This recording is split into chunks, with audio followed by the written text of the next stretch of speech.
Dan kalau Allah Subhanahu wa taala menghendaki, nescaya Dia akan menjadikan kamu itu sebagai satu umat sahaja. Tetapi Allah Subhanahu wa taala menyesatkan sesiapa yang dikehendakinya. Dan Allah Subhanahu wa taala juga yang memberikan petunjuk kepada sesiapa yang dikehendakinya. Dan sesungguhnya kamu, kata Allah, akan ditanya tentang apa yang telah kamu kerjakan. Sadaqallahul azim. Pertama sekali terima kasih diucapkan kepada seluruh ahli jawatan kuasa Masjid Bukit Indah, pengurus, timbalan pengurus, setiausaha, bendahari, para imam, para bilal, tuan-tuan, puan-puan, ibu-ibu, ayah-ayah, hadirin-hadirin, muslimin dan muslimat yang dirahmati Allah Subhanahu wa taala sekalian. Alhamdulillah, pertama sekali kita mengucapkan setinggi-tinggi kesyukuran kehadiran Ilahi. Kerana dengan limpah kurnia dan juga inayahnya serta pertolongannya, Allah Subhanahu wa taala mempertemukan kita lagi pada malam ini. Dan insyaAllah pada malam ini kita akan menyambung lagi perbahasan kita berkaitan dengan Islam liberal dan juga pluralisme agama, satu pengalaman di Malaysia berdasarkan kepada kitab kita diskusi isu akidah dan juga pemikiran semasa di Malaysia, insyaAllah. Jadi pada pertemuan yang terdahulu, tuan-tuan dan puan-puan yang dirahmati Allah, kita telah melihat tentang bagaimana pemuka-pemuka Islam liberal ataupun mereka yang berada dalam, kita kata, kumpulan liberal ini telah melakukan beberapa bentuk penentangan terhadap pelaksanaan syariah dan juga autoriti agama. Dan kita juga telah menyebut nama-nama mereka yang pernah muncul dalam pentas sejarah sebagai tokoh liberal di Malaysia, antaranya Malik Imtiaz, antaranya Haris Ibrahim, antaranya lagi ialah Raja Petra dan sebagainya. Kemudian insyaAllah pada malam ini kita akan menyambung kepada perbahasan yang seterusnya, perbicaraan yang seterusnya, yaitu berkaitan dengan keputusan fatwa kebangsaan berkenaan dengan Islam liberal.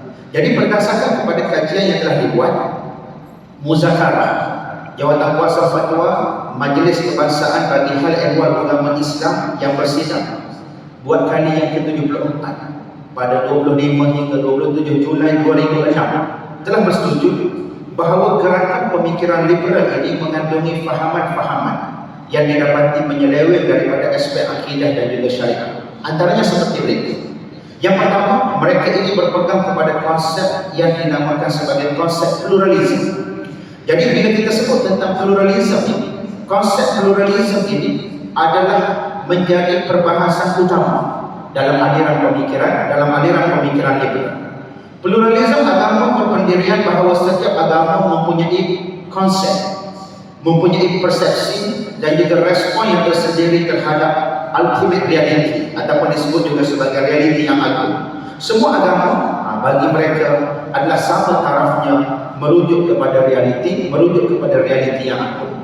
Dan bila kita bahas tentang bab yang berkaitan dengan pluralisme, bab yang berkaitan dengan liberalisme, tuan-tuan dan puan-puan yang rahmati Allah, dia berpunca daripada satu akar yang disebut sebagai sekularisme. Yang disebut sebagai sekularisme.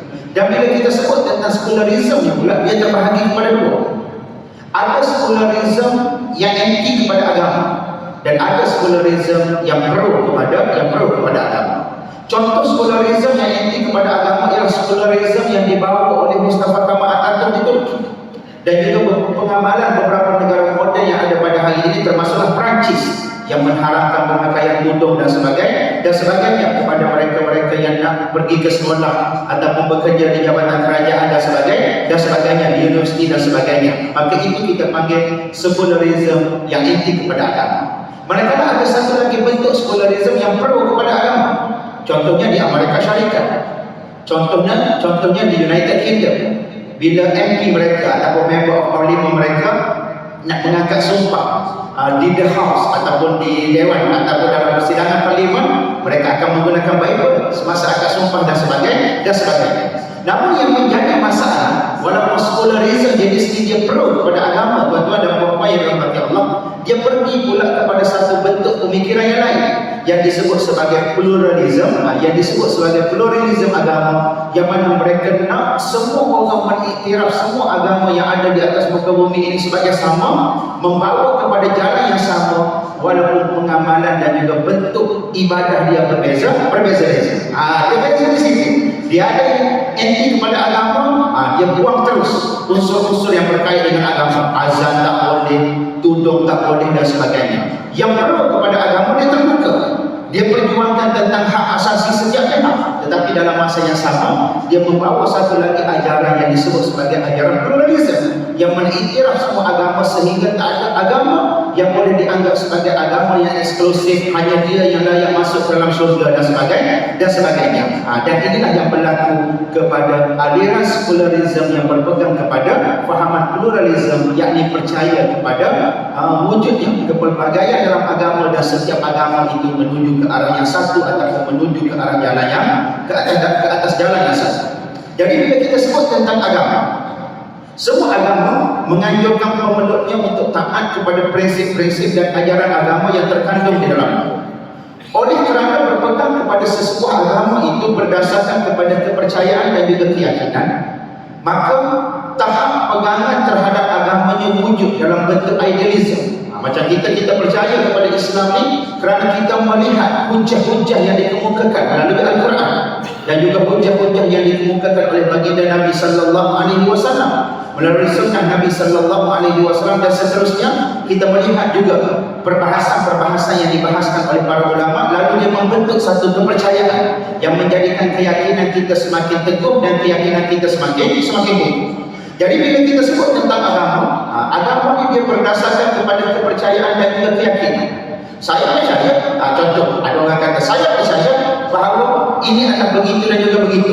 Lalu dia pun cuba mempengaruhi orang yang berada di sekeliling, dan akhirnya orang sekeliling menerima apa yang dia percaya. Percaya konsep Trinity, percaya bahawasanya ada the Son of God, percaya bahawasanya wujud Tuhan, wujud Tuhan lain selain daripada Allah, ataupun wujud sesuatu yang boleh digunakan untuk menghubungkan dia dengan Allah Subhanahu wa taala, seperti kewujudan berhala-berhala dan sebagainya. Percaya bahawasanya wujud wali yang boleh direct bercakap dengan Tuhan dan sebagainya. Maka itu adalah salah satu bentuk kepercayaan. Kerana agama ini dia berasaskan kepada keyakinan dan juga berasaskan kepada kepercayaan.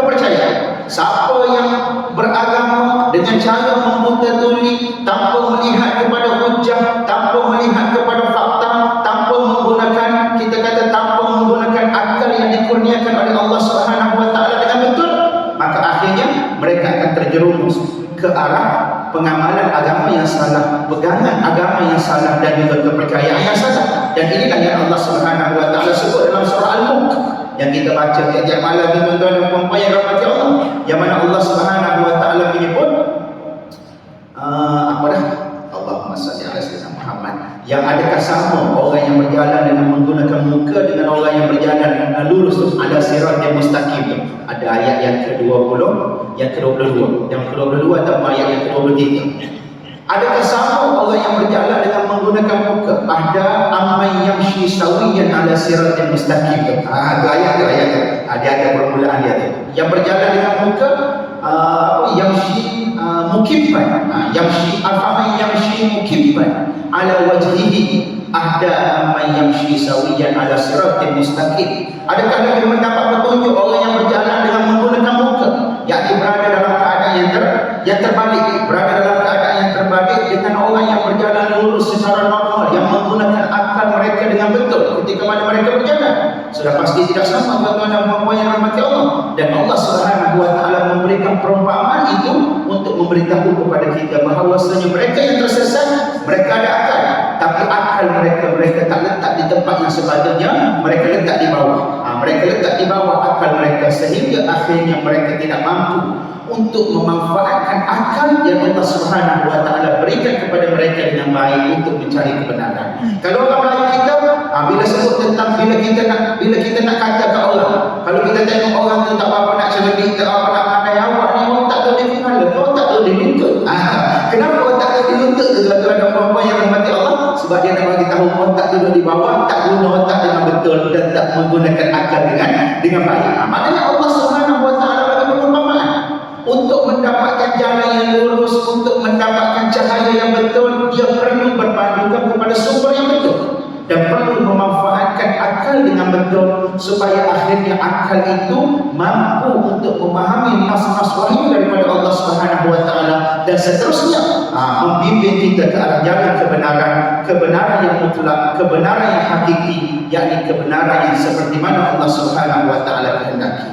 Jadi hal ini yang kadang-kadang mendorong seseorang yang beragama itu bersikap bangga terhadap agamanya dan sekaligus mempertahankannya serta menolak ataupun menafikan agama orang lain. Keadaan seperti ini dikenali dengan istilah eksklusif. Okey, maknanya dia menganggap bahawa dia sahaja yang betul, manakala orang lain salah. Itu satu bentuk pegangan dan juga kepercayaan agama. Di mana ketika mana era kegelapan Kristian ataupun Kristianiti menganggap bahawasanya mereka lah yang paling betul. Apa sahaja yang diputuskan oleh para padri, apa sahaja yang diputuskan oleh para pemuka agama mereka tak boleh dibantah dan juga tak boleh dilawan.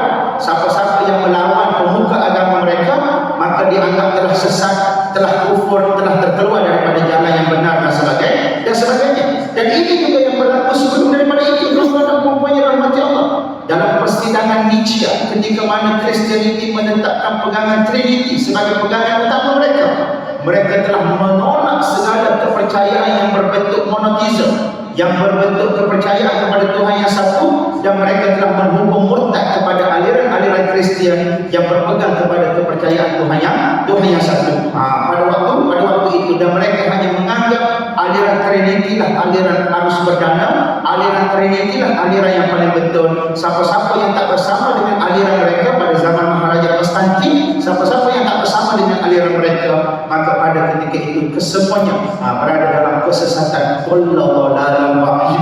Berada dalam kesesatan yang jauh, kesesatan yang sungguh-sungguh sesat. Maknanya sampai tahap begitu sikap eksklusif itu berlaku.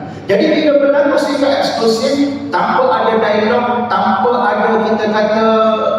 ada diskusi, tanpa ada perbincangan ilmiah dan sebagainya, lalu akhirnya berlakulah kebangkitan yang menentang eksklusif tersebut, sehingga akhirnya Kristianiti menjadi lemah dan menyebabkan Kristianiti berada seperti mana yang ada pada hari ini di dunia barat. Okey. Bersikap eksklusif dalam kehidupan beragama adalah sesuatu yang tabii. Itu adalah perkara biasa, tuan-tuan dan puan-puan yang dirahmati Allah. Dan hal ini dapat diketahui daripada pengalaman setiap orang yang beragama. Jika ditanya tentang sikapnya, pastilah secara jujur dia akan menzahirkan sikap eksklusif. Kalau orang tanya kita, adakah Islam yang agama yang paling benar? Confirm kita akan jawab Islam agama yang paling benar. Dan kita akan bagi hujah-hujah, wa may yabtaghi ghairal islami dinan falan yuqbalu minhu wa huwa fil akhirati minal khasirin. Siapa-siapa yang cari agama lain selain daripada agama Islam, maka sesungguhnya sesiapa yang mencari agama selain daripada agama Islam, maka tidak akan diterima daripada dia.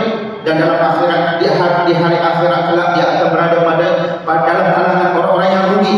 Kita akan baca al-Islamu ya'lu wa la yu'la alaihi. Islam itu tinggi dan tak ada yang lebih tinggi daripadanya. Sebab itu adalah tabiat ataupun kebiasaan yang ada pada manusia. Hanya kerana mahu menjaga perasaan orang lain, maka ada sebahagian pihak yang tidak mahu menyatakan perasaan sebenarnya.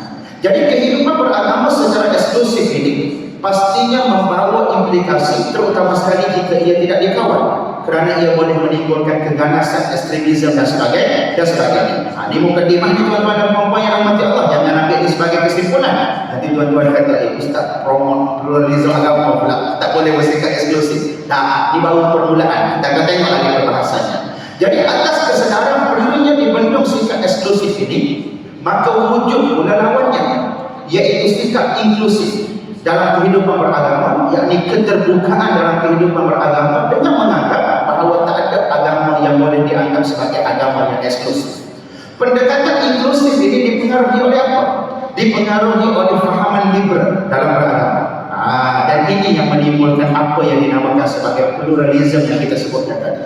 Fahaman ini menganjurkan keterbukaan seluas-luasnya kepada sesiapa sahaja untuk berkongsi pengalaman agama masing-masing, sehingga tidak ada tembok pemisah di antara satu agama dengan satu agama yang lain. Atas dasar semua agama adalah sama, semua agama mengajarkan perkara yang baik, dan semua agama berasal daripada Tuhan yang satu, maka wujudlah gagasan bersikap inklusif dalam kehidupan beragama.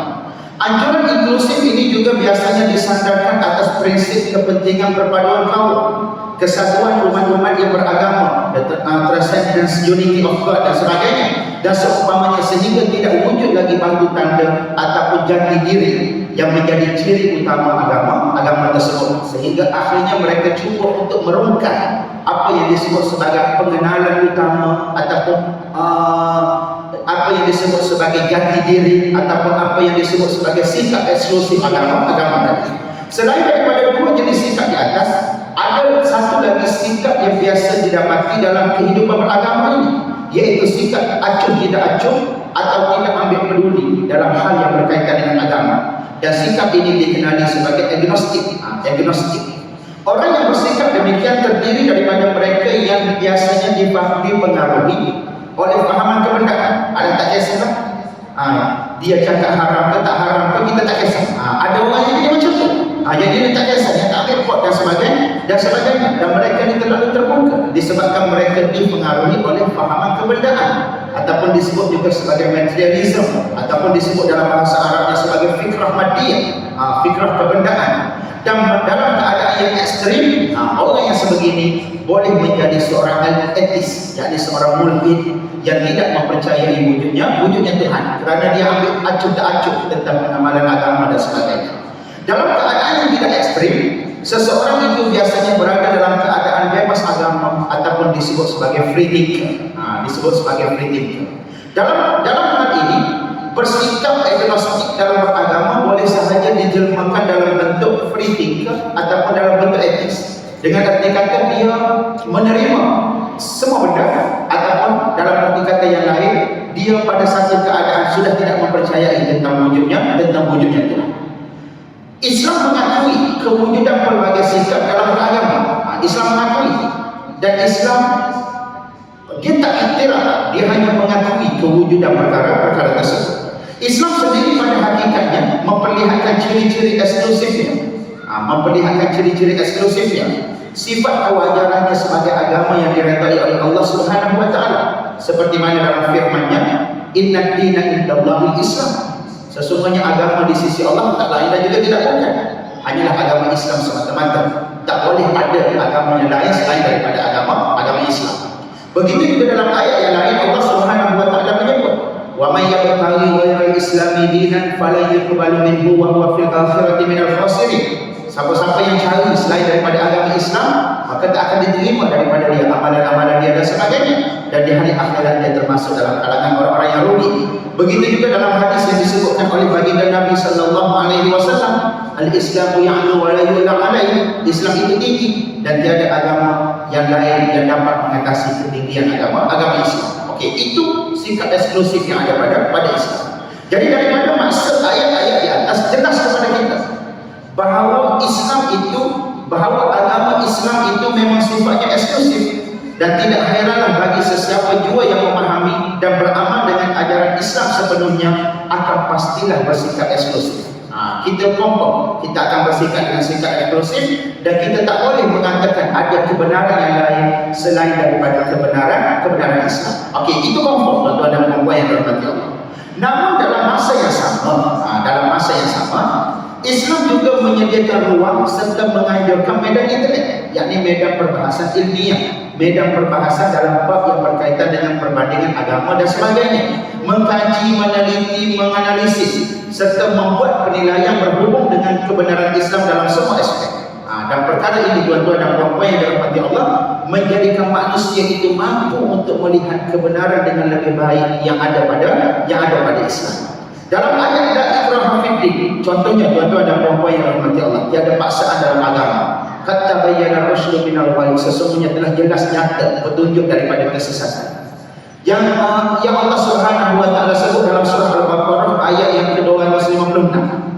Allah Subhanahu wa taala menyebut ayat tersebut, dan Allah Subhanahu wa taala memberitahu kepada kita bahawasanya dalam agama ini tiada paksaan, dan sesungguhnya telah jelas jalan yang benar dan juga jalan yang sesat. Daripada ayat di atas, apa yang kita dapat fahami? Daripada ayat la ikraha fid-din,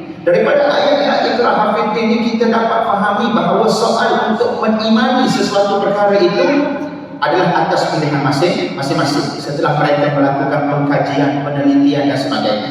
Untuk mengimani Islam ataupun untuk masuk dalam Islam ini, dia mesti berlaku di atas kerelaan sendiri.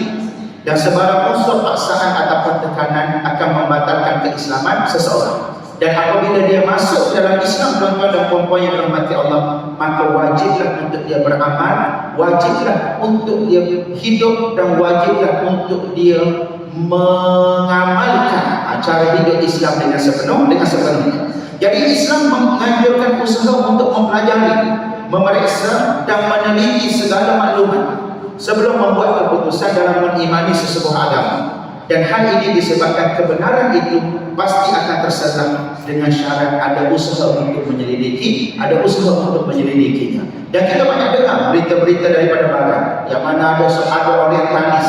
Orientalis ini dianggap sebagai tokoh barat yang mengkaji tentang timur, tokoh daripada barat yang mengkaji tentang timur, dan mereka biasanya memberikan persepsi-persepsi negatif tentang dunia timur, terutamanya yang berkaitan dengan Islam dan sebagainya.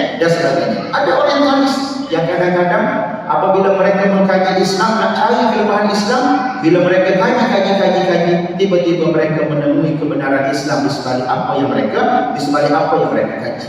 Adapun orang macam kita ni yang lahir dari Islam, tuan-tuan dan puan-puan yang dirahmati Allah, tugas kita adalah sentiasa menambah ilmu, menambah pengetahuan untuk kita menerangkan kebenaran Islam kepada mereka yang masih belum lagi memulai Islam, supaya akhirnya orang melihat apa yang terkandung dalam kitab, apa yang terkandung dalam nas Al-Quran, dan apa yang terkandung dalam hadis Nabi SAW itu senari dengan pengamalan umat Islam yang telah sedia ada menjadi umat Islam. Adapun mereka yang belum Islam tu, mereka akan kaji dan mereka akan lihat. Mereka akan lihat umat Islam ni bagaimana. Kitab dia kata macam ni, tiba-tiba kita buat tak seperti yang kita buat kan. Maka mereka akan kata, adakah agama Islam yang bercampur antara kitab, antara teori dan juga praktikal. Jadi mereka akan kaji. Maka oleh sebab itu tugas kita adalah sentiasa memperdalamkan ilmu pengetahuan, mengetahui selok-belok agama dengan lebih baik, mengetahui kita kata perbezaan pendapat dalam kalangan ulama dengan lebih baik, supaya akhirnya perbezaan itu dapat diharmonikan untuk kita mempersembahkan Islam yang eksklusif, dan dalam masa yang sama boleh memberikan rasa kepada orang untuk menganut dan juga mendekati agama kita, tuan-tuan dan puan-puan yang dirahmati Allah. Okey. Jadi bila Allah Subhanahu wa taala sebut la ikraha fid din, la ikraha fid din, tuan-tuan dan puan-puan yang dirahmati Allah, tujuannya adalah untuk mengimbangi ciri eksklusif yang ada pada Islam. Dengan perkataan lain dapat disimpulkan bahawa sikap eksklusif yang ada pada Islam diturut sertakan dengan sifat rasional dia.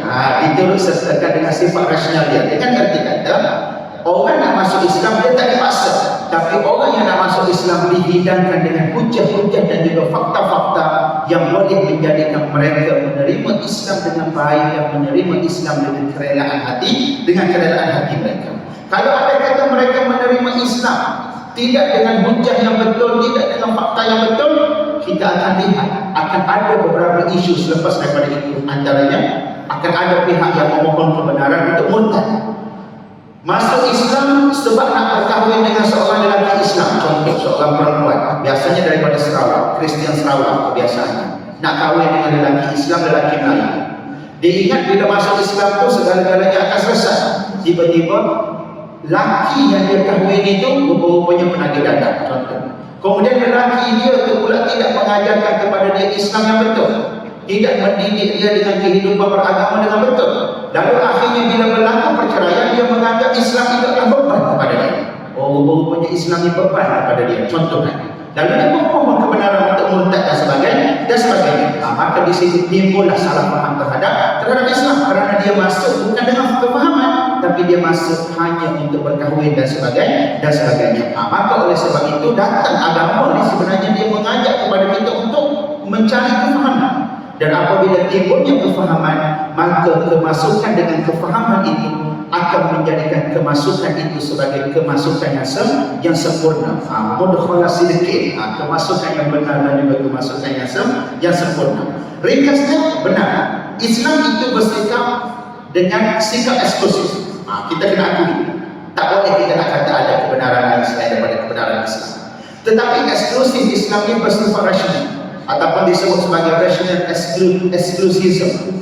Sikap Islam yang eksklusif dan juga rasional ini membolehkan ia mampu berhadapan dengan segala permasalahan manusia pada semua zaman dan juga tempat, selaras dengan statusnya sebagai agama universal, agama yang bersifat menyeluruh yang sesuai dengan fitrah manusia secara keseluruhannya. Dan kita percaya agama inilah agama yang mengiktiraf fitrah manusia dengan sebaik-baiknya, tuan-tuan dan puan-puan yang dirahmati Allah, tanpa ada halangan, melainkan pada perkara-perkara yang diharamkan oleh syarak yang tidak wujud akad ataupun ikatan yang sempurna ataupun ikatan yang baik.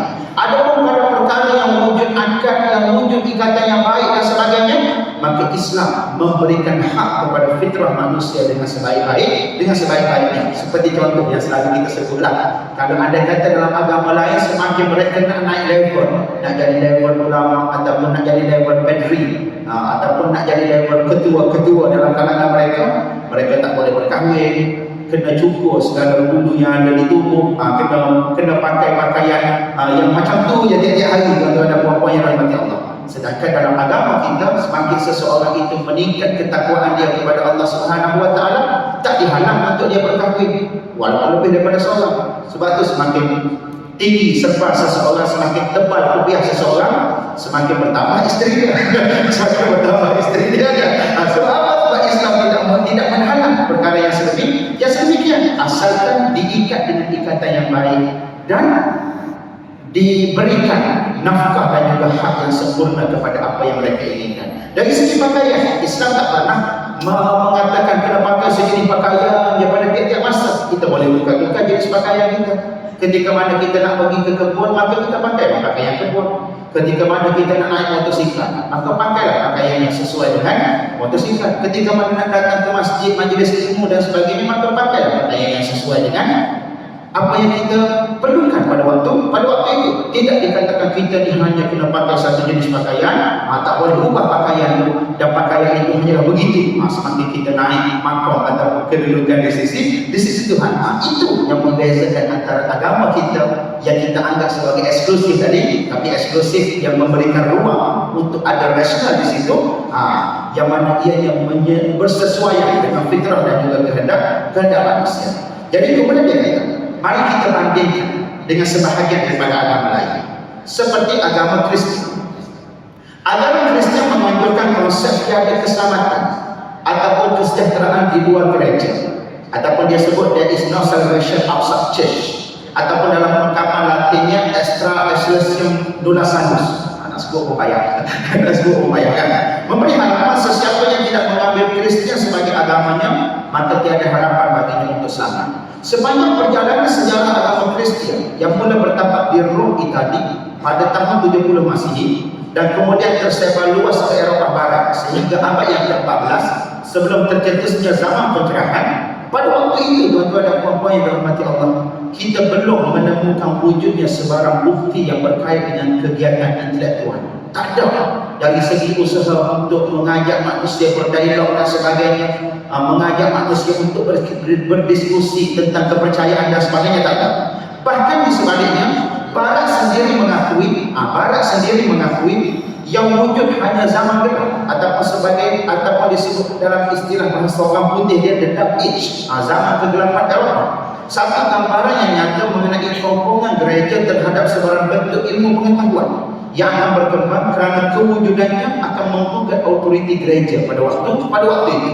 Maknanya mereka kata pada zaman itu Barat yang tak benarkan berlakunya dialog, tak benarkan umat dia untuk berfikir kerana takut autoriti gereja akan tergugat. Harus disebut bahawa gereja dalam konteks ini bukan bermaksud bangunan ataupun rumah ibadat, tetapi dia merujuk kepada agama Kristian secara umum dan umatnya secara khusus. Dan dalam konteks ini, gereja yang kita fahami diasaskan atas himpunan beberapa doktrin yang tidak boleh dipersoal ataupun dibahaskan lagi kesosahannya. Contohnya dalam menetapkan krid ataupun prinsip iman. Agama Kristian dalam menetapkan ataupun prinsip iman dalam agama Kristian, ia dibuat dan diputuskan dalam persidangan Niksia yang kita sebutkan tadi pada zaman Konstantin. pada 325 Masehi.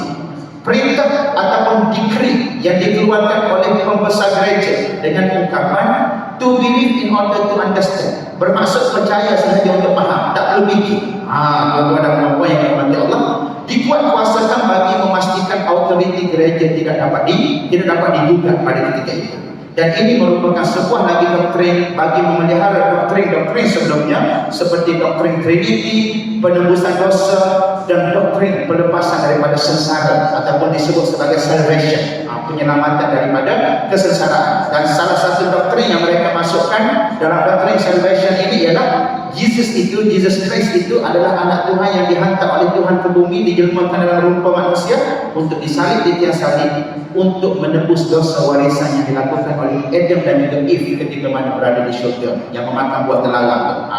Jadi itu adalah doktrin salvation ataupun penebusan ataupun pelepasan daripada sengsara. Seandainya anak Tuhan tidak diturunkan untuk disalib di tiang salib, maka manusia akan terus menanggung dosa warisan sehingga ke akhirnya. Itu kepercayaan mereka. Dan di sini letaknya asas mengapa kita menyebut sifat eksklusif yang ada pada agama Kristian bersifat dogmatik, yakni tak boleh dipikir, tak boleh dihujah, tak boleh dibicarakan. Berbeza dengan Islam yang sifat semula jadinya, tuan-tuan dan puan-puan yang dirahmati Allah, berasaskan kepada rasionalistik, yakni kita masuk ke dalam agama ini, asas kepada agama ini adalah al-fahmu, yakni kefahaman sebelum kita melaksanakan sesuatu. Okey, jadi itu daripada aspek akidah. Maknanya liberalism ini, mereka berpegang kepada konsep pluralism, yakni mereka percaya bahawa semua agama adalah sama, tak ada agama yang salah, dan semua agama menuju ke tempat yang sama, ke tempat yang betul. Maka fahaman yang sebegitu kita tolak. Walaupun sekularisme yang kita sebutkan awal-awal tadi ada dua pecahan, satu yang pro agama dan juga yang anti agama, tapi kedua-duanya, tuan-tuan dan puan-puan yang dirahmati Allah, tidak boleh diiktiraf dan juga tidak boleh dijadikan sebagai pegangan kita, terutamanya yang melibatkan akidah dan juga kepercayaan. Adapun dalam soal pengurusan, dalam soal pentakbiran, itu berbeza keadaannya. Itu berbeza dalam soal pengurusan dan juga pentakbiran, sebab dia bukan melibatkan akidah, maka apa yang baik boleh kita ambil, seperti good governance, urus takbir yang baik dan sebagainya, tata kelola yang baik dan sebagainya, maka itu dia tak melibatkan akidah dan juga kepercayaan.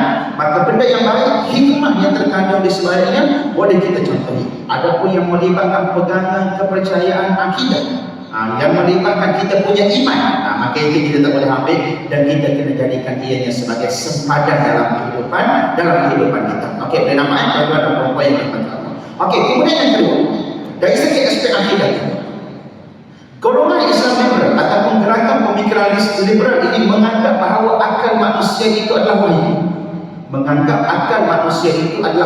Dengan erti kata akal ni boleh menafsirkan semua benda ikut seperti mana yang akal hendaki. Sebab itu dikatakan akal itu adalah wahyu. Jadi aliran ini membahagikan wahyu kepada dua kategori. Yang pertama, wahyu yang bertulis dan wahyu yang tidak bertulis. Wahyu bertulis adalah Al-Quran yang kita baca hari-hari, dan ia adalah teks semata-mata ataupun ia adalah tulisan semata-mata yang mengandungi huruf-huruf dan juga mengandungi perkataan yang membentuk ayat. Okey, itu bagi mereka. Wahyu yang tidak bertulis pula bagi mereka adalah akal manusia, dan akallah yang sebenarnya menghidupkan teks Al-Quran berdasarkan kepada tujuan dan juga konteks melalui suasana zaman yang ada. Dengan arti kata akal memainkan peranan, kalau anda kata Al-Quran itu bertentangan dengan akal, maka akal didahulukan berbanding dengan Al-Quran. Dan tafsiran ini, tuan-tuan dan puan-puan yang dirahmati Allah, telah digunakan ke atas Bible yang disebut sebagai tafsir hermeneutik, yang mana mereka membuka tafsiran seluas-luasnya sehingga menggadaikan ataupun sehingga melonggarkan asas-asas penting dalam penafsiran. Tetapi kita alhamdulillah, kita Islami, ada ulama-ulama yang berjuang mempertahankan sepanjang masa dan juga sepanjang zaman, sentiasa mengingatkan kepada kita tentang asas yang penting dalam ilmu tafsir Al-Quran dan sebagainya, supaya apa? supaya penafsiran itu tidak mengeluarkan kita daripada kehendak dan juga apa yang dikehendaki oleh Allah Subhanahu wa taala melalui tafsiran. Dan cubaan untuk menjadikan tafsiran hermeneutik atas Al-Quran pernah ada, yakni mereka ambil teks Arab pun yang mereka terjemahkan dan mereka cuba untuk menafsirkan berdasarkan kepada terjemahan. Pernah ada tuan-tuan dan puan-puan yang rahmati Allah di Indonesia terutamanya. Di Indonesia pernah berlaku perkara yang sebegini, tapi alhamdulillah perkara itu dipertahankan oleh ulama-ulama kita yang menganggap bahawa teks rasmi Al-Quran adalah bahasa Arab dan nak faham Al-Quran kena faham dengan kaedah ilmu bahasa Arab seperti mana yang berlaku pada zaman-zaman sebelum daripada ini. Kalau anda kata dibenarkan dibuka seluas-luasnya penafsiran tanpa ada kaedah-kaedah yang betul, maka nescaya akan berlakulah berbagai-bagai tafsiran, dan sekarang pun berlaku juga berbagai-bagai tafsiran. Contohnya tentang ayat jilbab, ayat yang berkaitan dengan tudung dan sebagainya. Oh, dia kata tudung ni tak wajib, yang wajib hanya ke atas orang Arab, sebab suasana pada masa itu orang Arab suasana dia panas. Jadi sebab nak elak daripada panas kena pakai tudung untuk tutup kepala. Adapun kita yang duduk di negara sejuk ni tak perlulah pakai tudung sebab dah sejuk dah, tak ada panas, tak ada kepanasan yang sebenarnya kita lindungi kepala kita. Ada tafsiran yang demikian tuan-tuan dan puan yang rahmati Allah, tanpa terikat kepada kaedah bahasa. Sedangkan perkataan jalali bihinna itu merujuk kepada jilbab yang menutup kepada sesuatu yang menutup kepala, bukan hanya pada situasi ataupun zaman yang tertentu. Sebaliknya ia adalah perintah yang bermula dan apabila perintah itu dimulakan maka ia yang mesti dikenakan sepanjang masa oleh wanita-wanita yang beriman kepada Allah Subhanahu wa taala. Jadi dia menjadikan akal sebagai keutamaan. Kalau anda kata nas bercanggah dengan akal, maka akal didahulukan. Kelompok liberal ini kita boleh sebut juga mereka sebagai kelompok neo-Mu'tazilah. Mu'tazilah suatu ketika dahulu pun lebih kurang sama juga pegangan mereka, pendirian mereka, terutamanya dalam isu-isu akidah dan juga syariat, yang mana mereka menganggap kalau ada teks bertentangan dengan wahyu, kalau ada kata pertentangan logik dengan nas, dengan wahyu, dengan Al-Quran dan juga hadis, maka teks itu akan dilemahkan, akal akan didahulukan. Dan kelompok ini disebut sebagai kelompok Mu'attilah. Mu'attilah, yakni kelompok yang menafikan teks ataupun wahyu semata-mata untuk mendahulukan akal. Dia ada 3 kelompok dalam Islam seperti mana yang disebutkan oleh Dr. Yusuf Al-Qaradawi. Dia ada satu kelompok yang disebut sebagai kelompok Zahiriyah, yakni mereka hanya pakai teks tanpa melihat kepada kewujudan realiti. Yang pun tak boleh juga. Kemudian ada kelompok Mu'attilah yang terlalu melihat kepada realiti sehingga meminggirkan teks. Tak boleh juga tuan-tuan dan puan-puan yang rahmati Allah.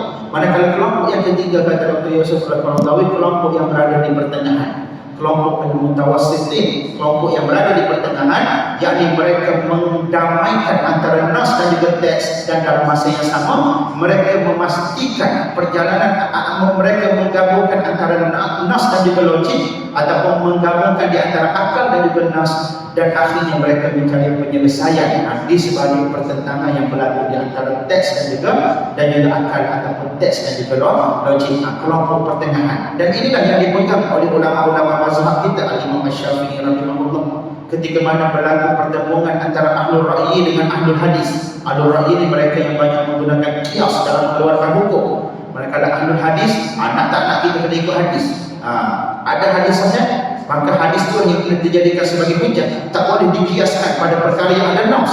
Bila berlaku pertemuan antara ahlul ra'yi dan juga ahlul hadis, maka Al-Imam Asy-Syafi'i rahimahullah menulis risalah yang memuatkan kaedah-kaedah usul fiqh, dan antara yang dia damaikan dalam kitab tersebut ialah pertemuan di antara ahlul ra'yi dan juga ahlul hadis.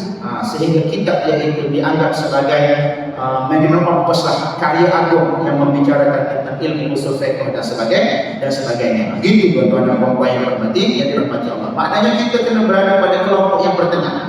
Tak boleh terlalu zahiriyah sehingga mengabaikan konteks, dan tak boleh terlalu terbuka sehingga mengabaikan nas. Maka kita tidak akan dapat merasai keluasan, dan kita tidak akan dapat melihat kedalaman teks dan juga juga kedalaman nas Al-Quran dan juga hadis Nabi Sallallahu Alaihi Wasallam. Okey, dan contoh-contohnya telah kita banyak berikan sebelum daripada ini. Kemudian yang ketiga, daripada aspek akidah, aliran pemikiran ini, yakni aliran pemikiran liberal ini mendakwa Al-Quran itu diresapi dengan budaya Arab, kerana orang Arab menjadi pemilik bahasa itu. Tambahan pula katanya Nabi Muhammad yang menjadi pembawa risalah juga terdiri daripada orang Arab. Maknanya dia kata apa yang disebut dalam Al-Quran itu sebenarnya sebenarnya hanyalah untuk diberikan kepada orang Arab semata-mata. Kerana itu adalah budaya mereka. Dan yes, memang wujud dalam sejarah tuan-tuan dan puan-puan yang dirahmati Allah, kelompok yang mengatakan bahawasanya Nabi Muhammad itu diutuskan untuk orang Arab sahaja. Memang wujud dalam sejarah, dan kelompok ini dianggap sebagai kelompok yang sesat kerana dia tidak mengatakan Nabi Muhammad itu diutuskan untuk sekalian alam. Azan. Kita bagi laluan ke azaz.